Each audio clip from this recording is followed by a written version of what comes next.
Phil Rees. I've spent much of my career meeting men and women called terrorists in the West. It used to be said that one man's terrorist is another man's freedom fighter. But after 9/11, that seemed to change. Either you are with us, or you are with the terrorists. Western politicians list dozens of terrorist organizations. I'll be breaking bread with those labeled terrorists by the West and ask, when does a man have the right to fight without being called a terrorist?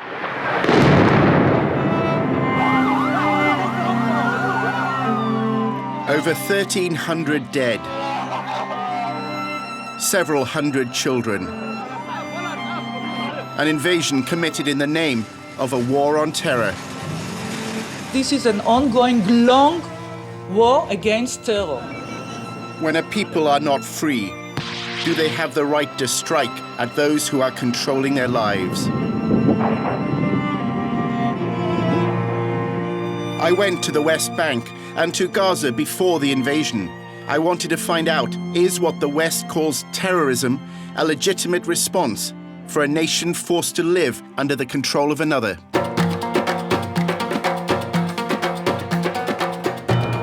To understand why such carnage unfolds on Holy Land, my journey started not in Gaza, but in the West Bank, the other Palestinian territory occupied by Israel in 1967.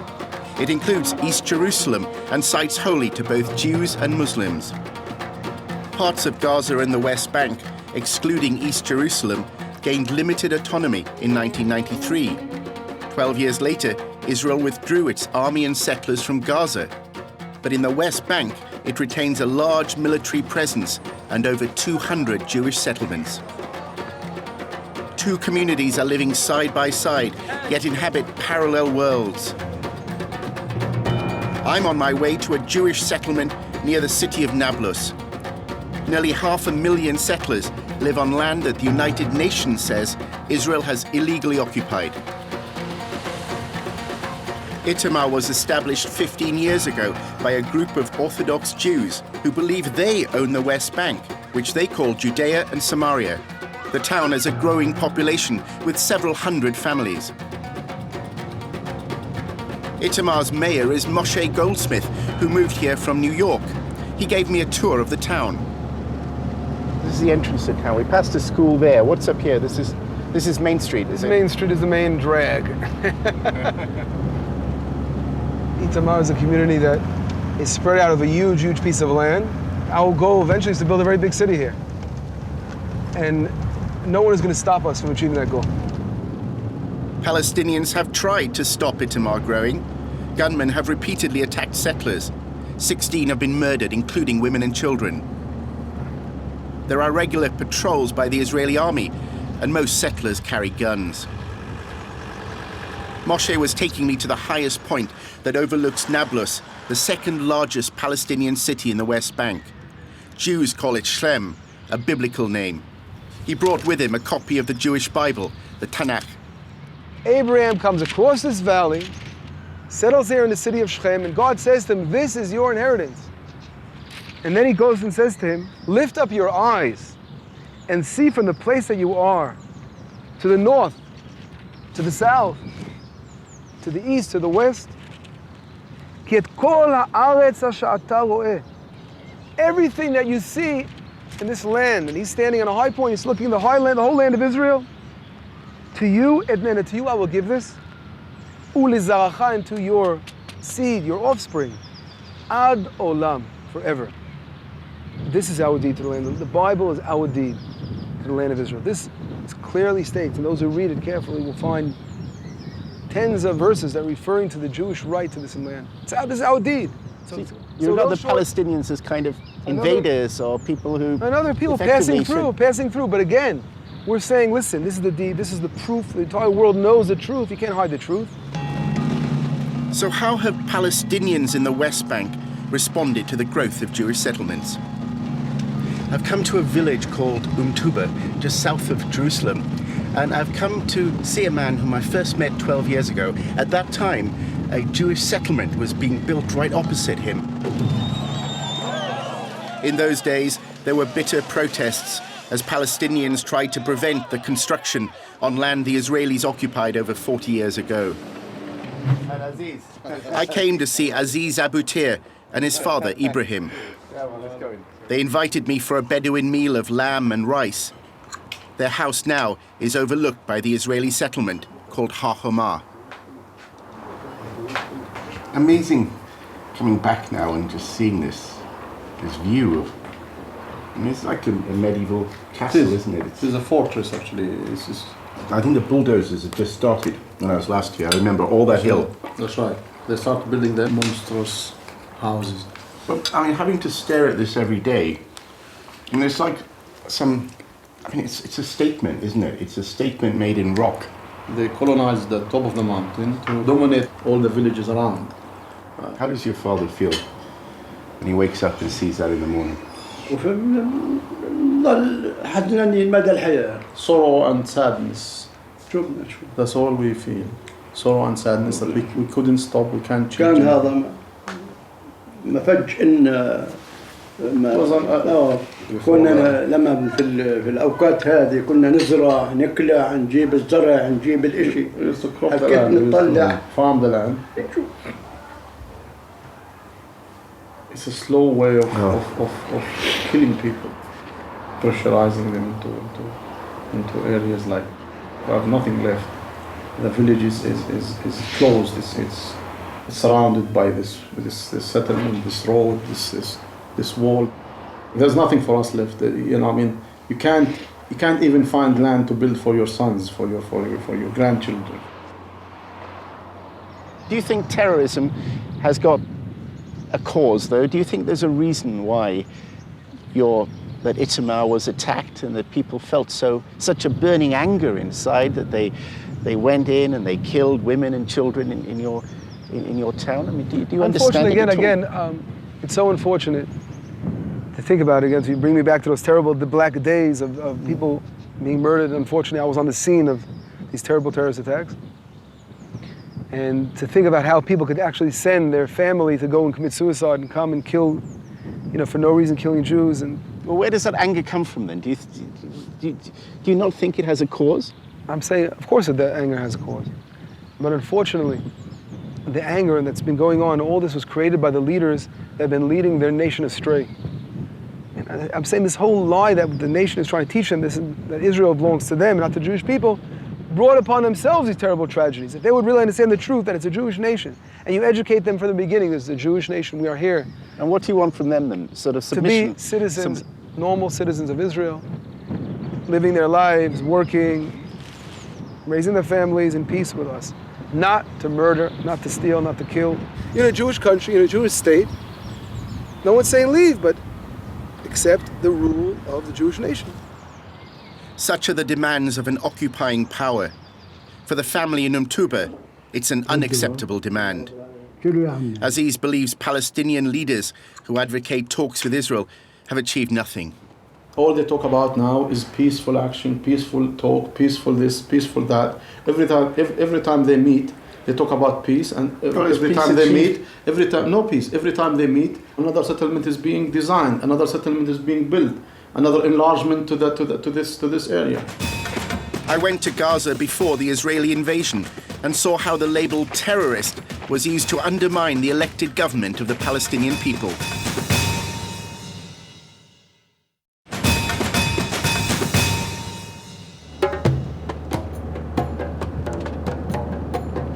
I'm on my way to perhaps the strangest political entity on earth. I'm about to enter the Gaza Strip. Technically, I'll be going abroad. The Israeli authorities will be stamping my passport. But Gaza is neither independent from Israel nor sovereign. Israel controls all its borders.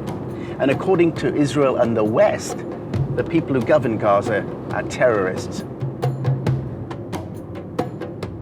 The border is one of the most impregnable in the world.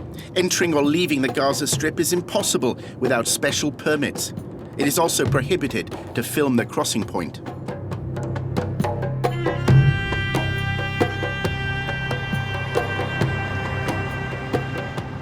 As I entered Gaza for the first time in a decade, it felt like I was landing on the moon. Gaza is under the constant gaze of the Israeli military. This segment of the Palestinian nation lives like goldfish in a bowl, watched and monitored. More than 3/4 of the families here are not from Gaza. They lived in what is now Israel and fled to Gaza's beaches when the Jewish state was created. Israel controls routes into and out of Gaza. Since the summer of 2007, Israel has blocked the supply of nearly everything except humanitarian aid. There is inadequate housing, sanitation, and education, and very few jobs. The reason for the blockade? There was an election in the Palestinian territories, and a group labeled terrorists in the West won the backing of the people. Hamas was elected in January 2006 as a government that declared the right to use violence to challenge occupation. Western nations say Hamas uses rockets and suicide bombers to target Israeli civilians. That's why it's listed as a terrorist organization. But how legitimate is this definition, which is used by the West and also Israel? If you logically look at the term and say terrorism is the deliberate, as a policy, targeting, murdering innocent civilians, I think you can find out who is a terrorist in real terms and who is not. But equally well, if a nation state drops a bomb on a bus, what makes that bombing any different to somebody planting a bomb in a case on that bus? It's like the difference between murder and manslaughter.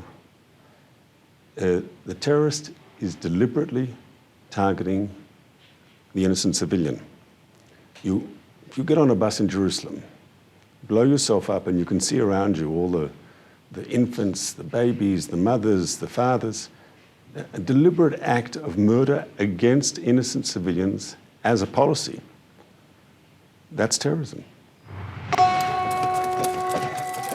Before the invasion, Israel, backed by the United States, Europe, as well as Egypt, sought to isolate and weaken Hamas so that it could no longer govern. Those overseeing what's called a roadmap towards a separate Palestinian state say talks with Hamas should only take place once it has renounced violence. If you took terrorism out of it for a moment, if you just said, right, everyone has agreed, only peaceful means will do, you would immediately remove the justification for the occupation of the Palestinian territory. Now, you can argue it's not justified anyway, that's an argument, but you would actually be in a far stronger position to resolve this dispute. In my view, and I honestly have no doubt about this at all, that the international community would insist on a proper two-state solution, and actually wants that two-state solution. I think. But is it insisting to Israel? Because day after day, more and more settlers move into I understand all Palestinian of that. territory. If you want to resolve this, terrorism is actually the obstacle to resolving it. It's not the way to resolving it. Do you think that it's right to simply dismiss and define people as terrorists and never talk to them or say, we will isolate you? Do you think that is helpful? They don't want to talk to you. You can talk to the wall if you want. They want to shoot you. Because they say, we don't want peace with you. We want to overpower you. We want to destroy you. So what will be the subject matter of our discussion? Hamas doesn't want to talk.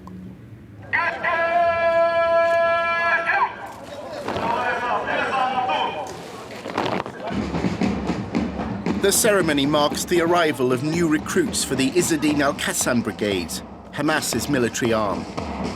The fighters resemble more a national army than a guerrilla movement. Aside from the masks, they are worn because these men assume they are under Israeli surveillance. The movement began what it describes as martyrdom operations, the West calls them suicide bombings, after an Israeli settler killed 29 Palestinians at a mosque in 1995. Hamas then said it had the right to respond by killing Israeli civilians. نحن محاربون من أجل الحرية وهم احتلال. We are freedom fighters, and they are occupying our land. They are the ones who are preventing us from being free. Whatever language is used to describe our actions, it will never change the reality. We are a nation that has the right to fight using all possible methods. If they kill our children, we will kill their children. They've killed our women, our men, and destroyed our houses. An eye for an eye and a tooth for a tooth. This is justified in the Quran. Those who attack you, you attack them in the same way.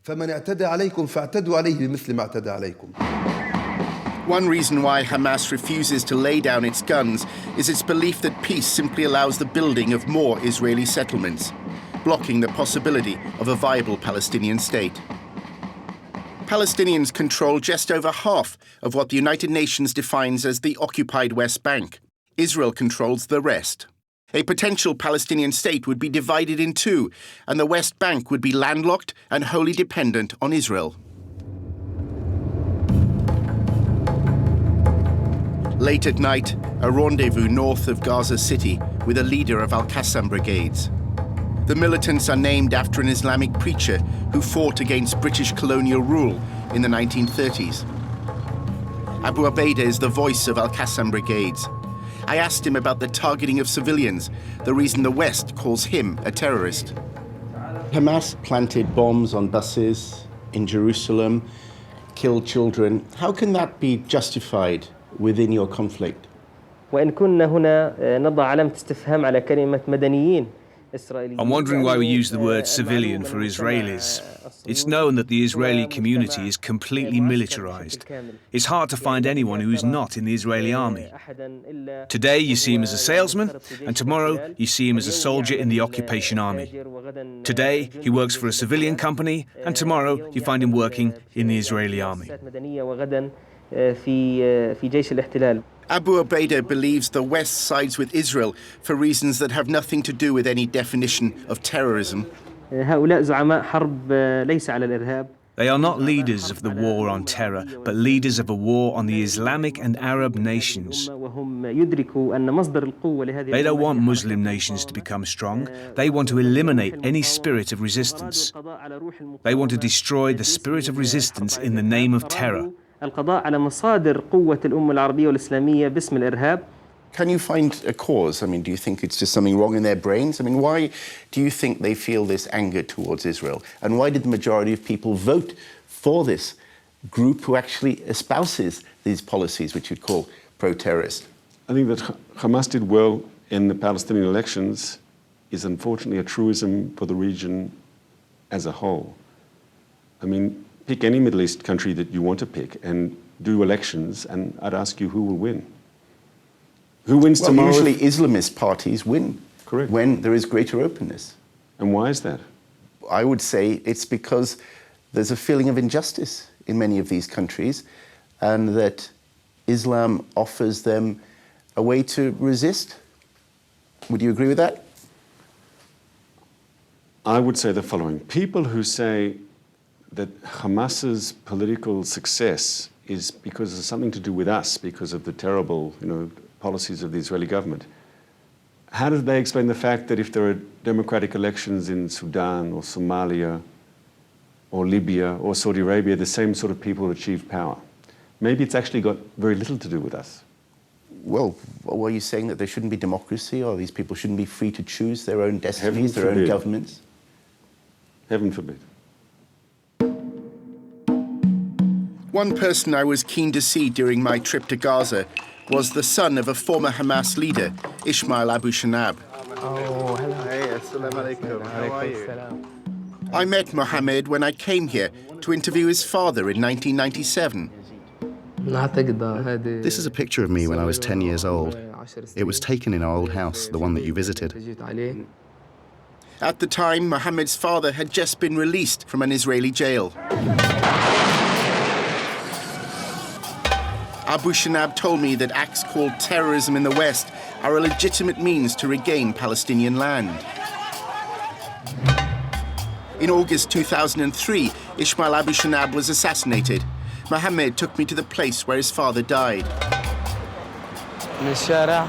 كان والدي طالع من البيت من عنا. 10 minutes after my father left the house, enemy Apache helicopters fired 5 missiles at him, just over there. عدو الأباتشي وضربته 5 صواريخ.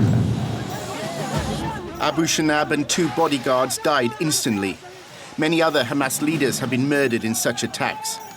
The Israelis say anyone linked to Hamas, including unarmed politicians, are not civilians, but terrorists. The young boy I'd met a decade earlier is now committed to fight Israel's occupation in whatever way he can. That means using rockets and suicide bombings. We only have one choice. We don't have tanks or bombs. We only have this option. Perhaps it will help us to achieve our goals and, God willing, obtain our rights.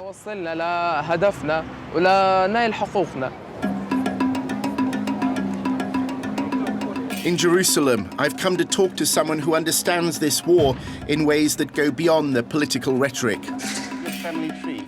Samuel Toledano is a former deputy in Israel's intelligence agency, Mossad. He fought for the creation of the Jewish state in 1948 and later advised Israel's leaders. Samuel portrays the conflict as a simple battle for land between 2 peoples. You know, there is a saying that one man's poison is another man's meat. For us, terror is poison. For the Palestinians, I'm now moving to the Palestinians, it's meat. They have no other way. They tell me, I meet with people from Gaza, from everywhere, tell me, what can we do? We have 200,000 settlers in the West Bank. No government whatsoever will be able to move them. No Palestinian state will ever agree and can agree. So to my best knowledge, speaking about possibilities of peace is maybe something nice, but in reality, I don't see any chance for peace.